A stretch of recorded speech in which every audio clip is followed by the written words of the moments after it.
Hi, Excursionists. It's me, Nari. I hope you enjoy this very special Christmas production. I thought it would be fun to have something we can all share leading up to the Christmas holiday. L.Frank Baum is a literary icon who introduced every one of us to the land of Oz. Please gather around with family and friends for this very special presentation of another of his wonderful stories, The Life and Adventures of Santa Claus.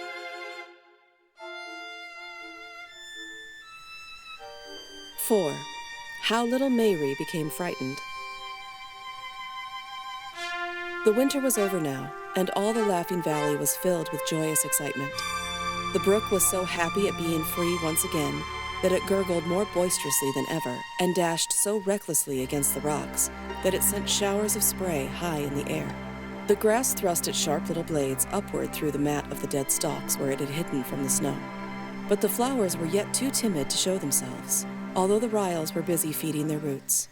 The sun was in remarkably good humor and sent his rays dancing merrily throughout the valley. Claus was eating his dinner one day when he heard a timid knock on his door. "Come in," he called. No one entered, but after a pause came another rapping. Claus jumped up and threw open the door. Before him stood a small girl holding a smaller brother fast by the hand. "Is you, Claus?" she asked shyly. "Indeed I am, my dear," he answered with a laugh as he caught both children in his arms and kissed them. "You are very welcome, and you have come just in time to share my dinner." He took them to the table and fed them with fresh milk and nutcakes. When they had eaten enough, he asked, "Why have you made this long journey to see me?" "I wants a tat," replied little Mary, and her brother, who had not yet learned to speak many words, nodded his head and exclaimed like an echo, "Tat!" "Oh, you want my toy cats, do you?" returned Claus, greatly pleased to discover that his creations were so popular with the children. The little visitors nodded eagerly.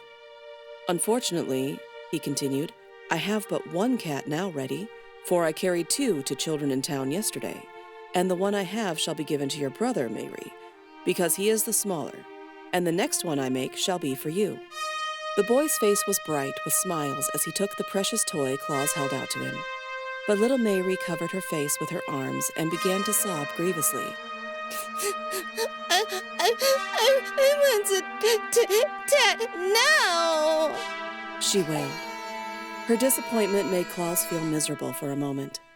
Then he suddenly remembered Shigra. "Don't cry, darling," he said soothingly. "I have a much nicer toy than a cat, and you shall have that." He went to the cupboard and drew out the image of the lioness, which he placed on the table before Mary. The girl raised her arm and gave one glance at the fierce teeth and glaring eyes of the beast, and then uttering a terrified scream, she rushed from the house.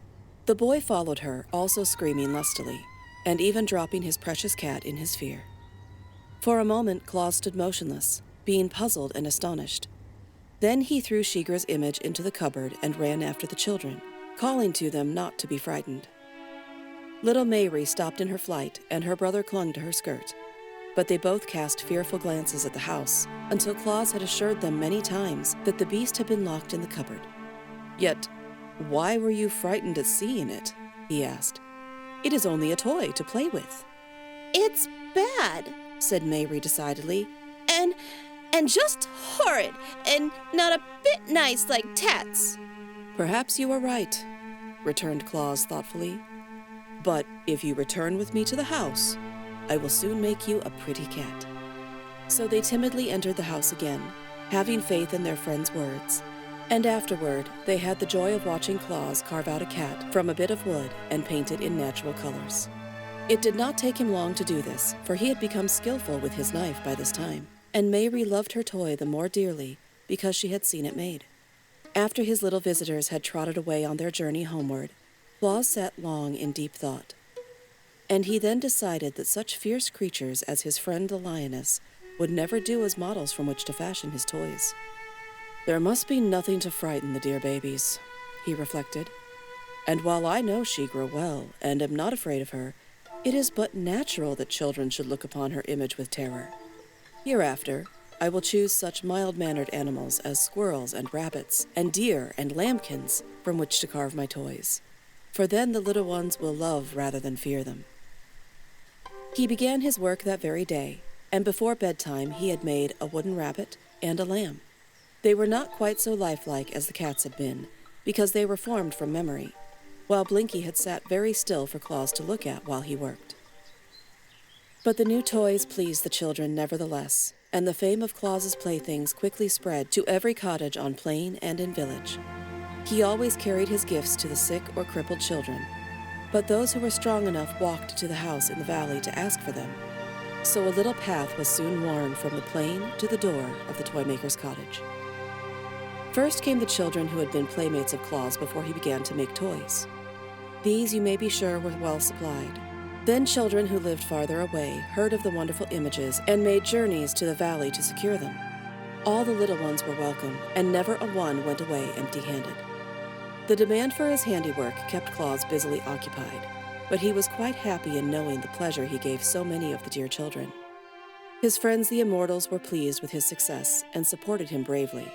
The Knooks selected for him clear pieces of soft wood, that his knife might not be blunted in cutting them.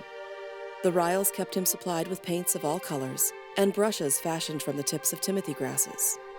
The fairies discovered that the workmen needed saws and chisels and hammers and nails, as well as knives, and brought him a goodly array of such tools. Claus soon turned his living room into the most wonderful workshop. He built a bench before the window and arranged his tools and paints so that he could reach everything as he sat on his stool. And as he finished toy after toy to delight the hearts of little children, he found himself growing so gay and happy that he could not refrain from singing and laughing and whistling all the day long. "It's because I live in the Laughing Valley, where everything else laughs," said Claus. But that was not the reason. 5. How Bessie Blithesome Came to the Laughing Valley. One day, as Claus sat before his door to enjoy the sunshine while he busily carved the head and horns of a toy deer, he looked up and discovered a glittering cavalcade of horsemen approaching through the valley. When they drew nearer, he saw that the band consisted of a score of men-at-arms, clad in bright armor, and bearing in their hands spears and battle-axes. In front of those rode little Bessie Blithesome, the pretty daughter of that proud lord of Lurd, who had once driven Claus from his palace. Her palfrey was pure white, its bridle was covered with glittering gems, and its saddle draped with cloth of gold richly broidered. The soldiers were sent to protect her from harm while she journeyed. Claus was surprised, but he continued to whittle and to sing until the cavalcade drew up before him. Then the little girl leaned over the neck of her palfrey and said, "Please, Mr. Claus, I want a toy." Her voice was so pleading that Claus jumped up at once and stood beside her, but he was puzzled how to answer her request. "You are a rich lord's daughter," said he, "and have all that you desire." "Except toys," added Bessie. "There are no toys in all the world but yours." "And I make them for the poor children who have nothing else to amuse them," continued Claus. "Do poor children love to play with toys more than rich ones?" asked Bessie. "I suppose not," said Claus thoughtfully. "Am I to blame because my father is a lord? Must I be denied the pretty toys I long for because other children are poorer than I?" she inquired earnestly. "I'm afraid you must, dear," he answered, "for the poor have nothing else with which to amuse themselves. You have your pony to ride, your servants to wait on you, and every comfort that money can procure."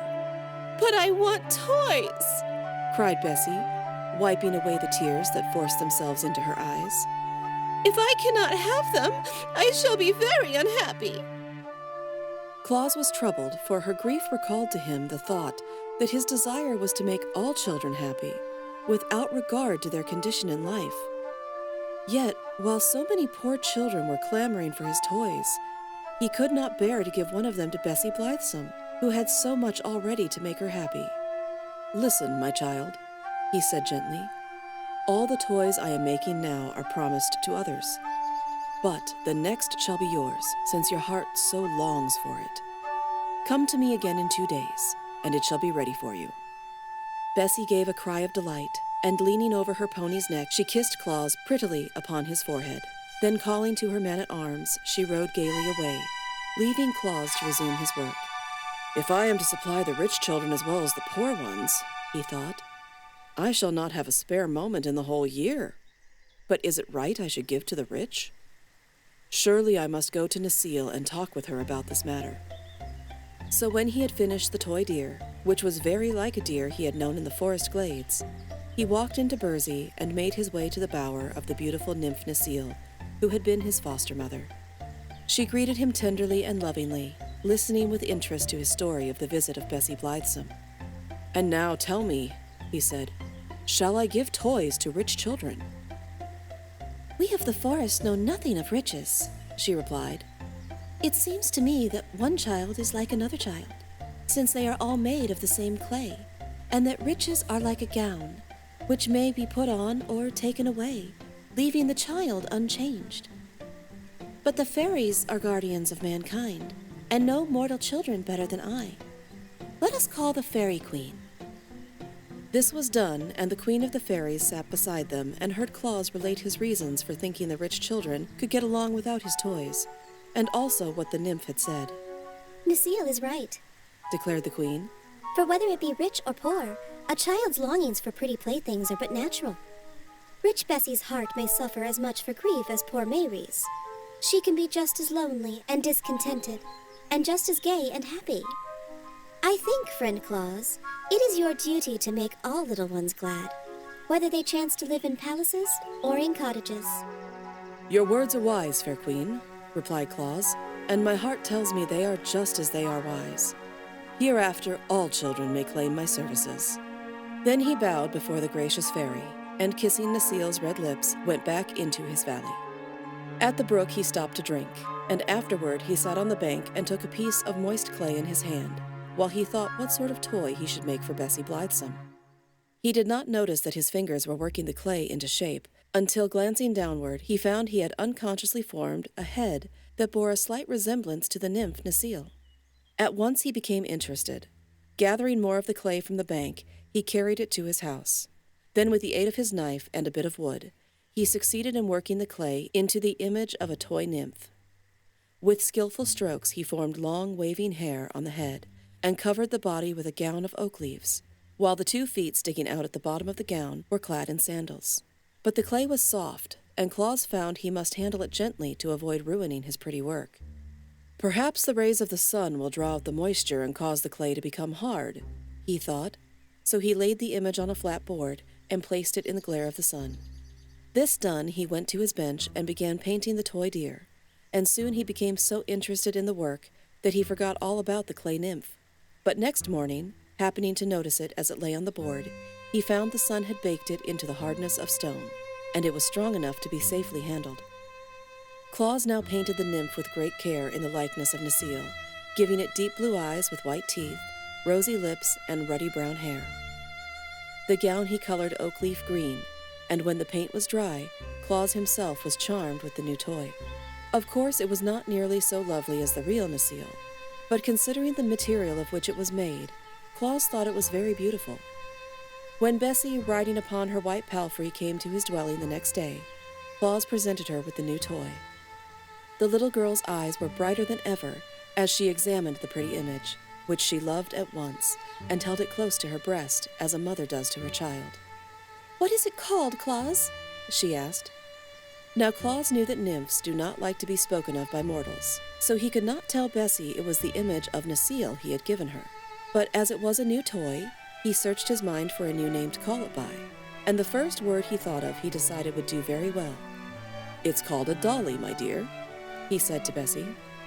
I shall call the dolly my baby, returned Bessie, kissing it fondly. And I shall tend it and care for it just as nurse cares for me. Thank you very much, Claus. Your gift has made me happier than I have ever been before. Then she rode away, hugging the toy in her arms, and Claus, seeing her delight, thought he would make another dolly, better and more natural than the first. He brought more clay from the brook, and remembering that Bessie had called the dolly her baby, he resolved to form this one into a baby's image. That was no difficult task to the clever workman, and soon the baby dolly was lying on the board and placed in the sun to dry. Then, with the clay that was left, he began to make an image of Bessie Blithesome herself. This was not so easy, for he found he could not make the silken robe of the Lord's daughter out of the common clay. So he called the fairies to his aid and asked them to bring him colored silks with which he could make a real dress for the clay image. The fairies set off at once on their errand, and before nightfall, they returned with a generous supply of silks and laces and gold threads. Claus now became impatient to complete his new dolly, and instead of waiting for the next day's sun, he placed the clay image upon his hearth and covered it with glowing coals. By morning, when he drew the dolly from the ashes, it had baked as hard as if it had lain a full day in the hot sun. Now our Claus became a dressmaker as well as a toy maker. He cut the lavender silk and neatly sewed it into a beautiful gown that just fitted the new dolly, and he put a lace collar around its neck and pink silk shoes on its feet. The natural color of baked clay is a light gray, but Claus painted the face to resemble the color of flesh, and he gave the dolly Bessie's brown eyes and golden hair and rosy cheeks. It was really a beautiful thing to look upon, and sure to bring joy to some childish heart. While Claus was admiring it, he heard a knock at his door, and little Mary entered. Her face was sad, and her eyes red with continued weeping. What has grieved you, my dear?" said Claus, taking the child in his arms. I've broke my tat, sobbed Mary. "How?" he inquired, his eyes twinkling. I dropped him and broke off him's tail, and then I dropped him and broke off him's ear, and now him's all spoiled. Claus laughed. "Never mind, Mary dear," he said. "How would you like this new dolly instead of a cat?" Mary looked at the silk-robed dolly, and her eyes grew big with astonishment. "Oh, Claus!" she cried, clapping her small hands together with rapture. "Can I have a beautiful lady?" "Do you like it?" he asked. "I love it," she said. "It's better than tats." "Then take it, dear, and be careful not to break it." Mary took the dolly with a joy that was almost reverent, and her face dimpled with smiles as she started along the path toward home.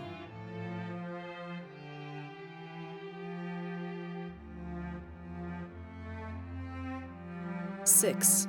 The Wickedness of the Aguas.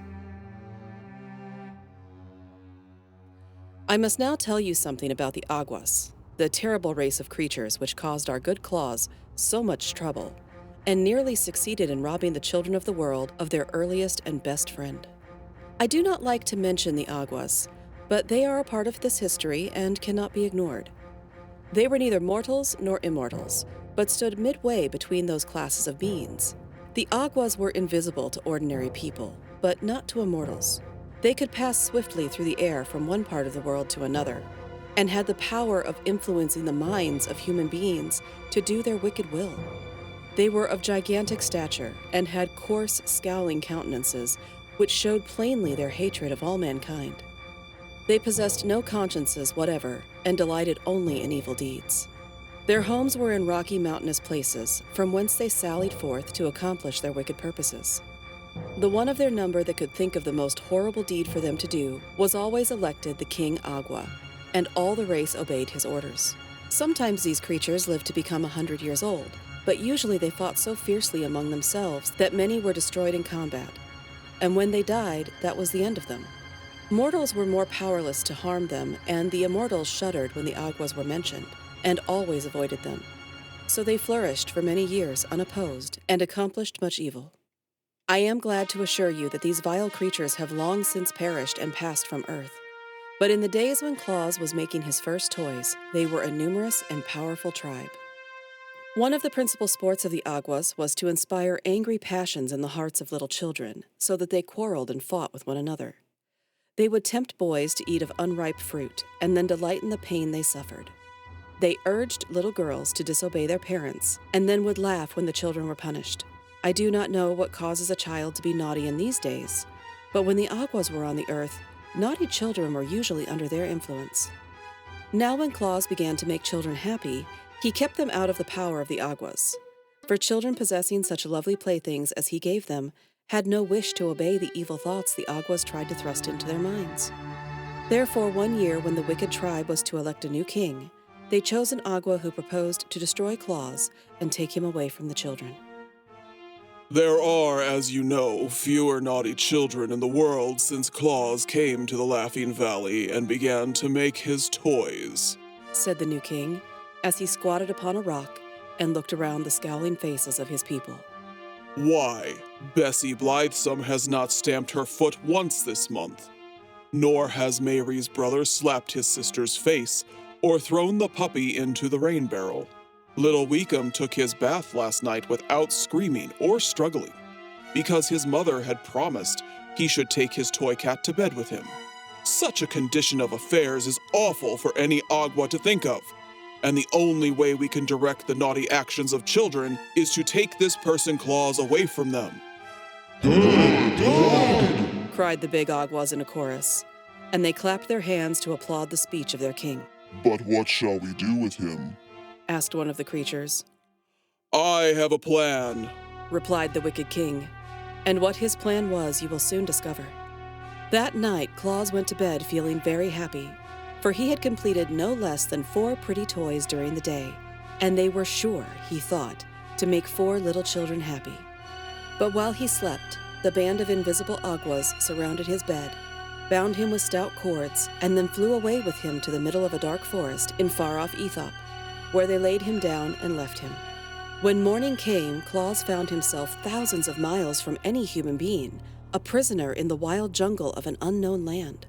From the limb of a tree above his head swayed a huge python, one of those reptiles that are able to crush a man's bones in their coils.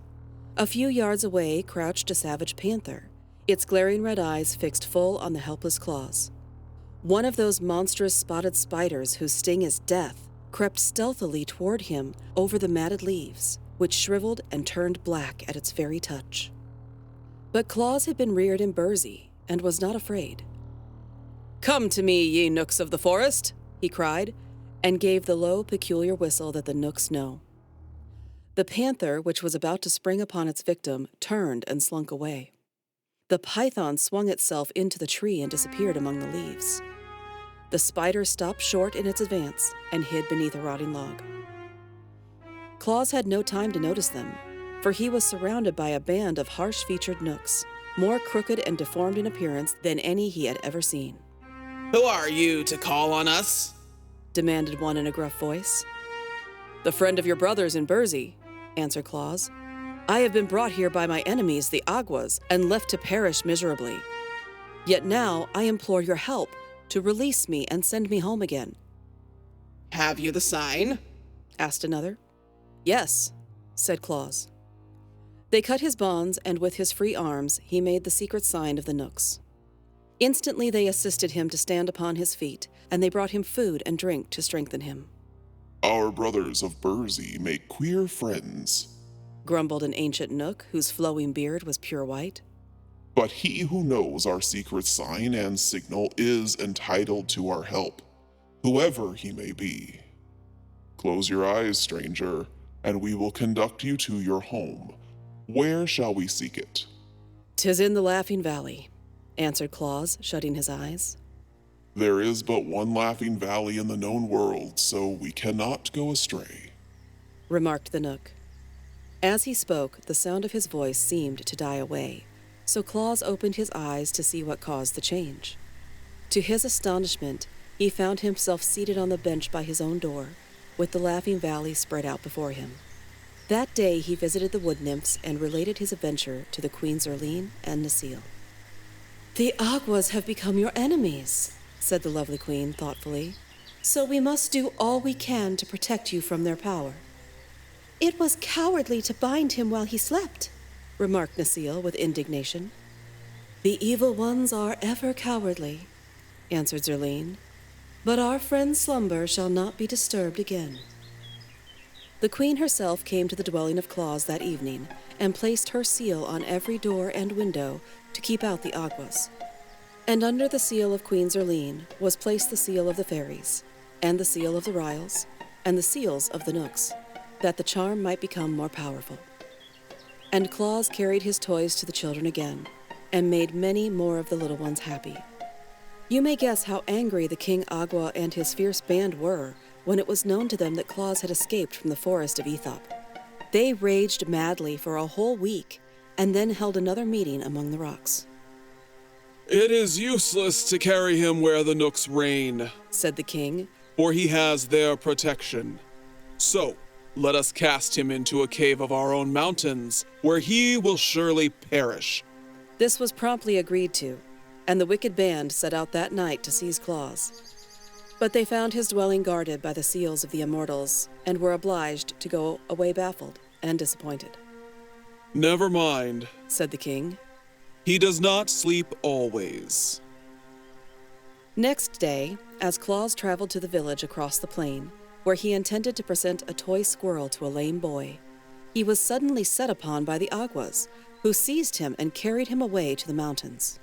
There they thrust him within a deep cavern and rolled many huge rocks against the entrance to prevent his escape. Deprived thus of light and food, and with little air to breathe, our Claus was indeed in a pitiful plight.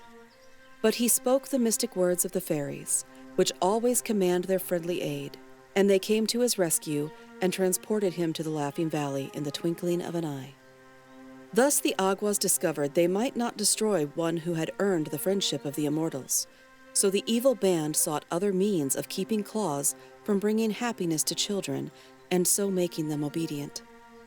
Whenever Claus set out to carry his toys to the little ones, an Agua, who had been set to watch his movements, sprang upon him and snatched the toys from his grasp. And the children were no more disappointed than was Claus when he was obliged to return home disconsolate. Still he persevered, and made many toys for his little friends, and started with them for the villages. And always the Aguas robbed him as soon as he had left the valley. They threw the stolen playthings into one of their lonely caverns, and quite a heap of toys accumulated before Claus became discouraged and gave up all attempts to leave the valley. Then children began coming to him, since they found he did not go to them. But the wicked Aguas flew around them and caused their steps to stray and the paths to become crooked, so never a little one could find a way into the Laughing Valley.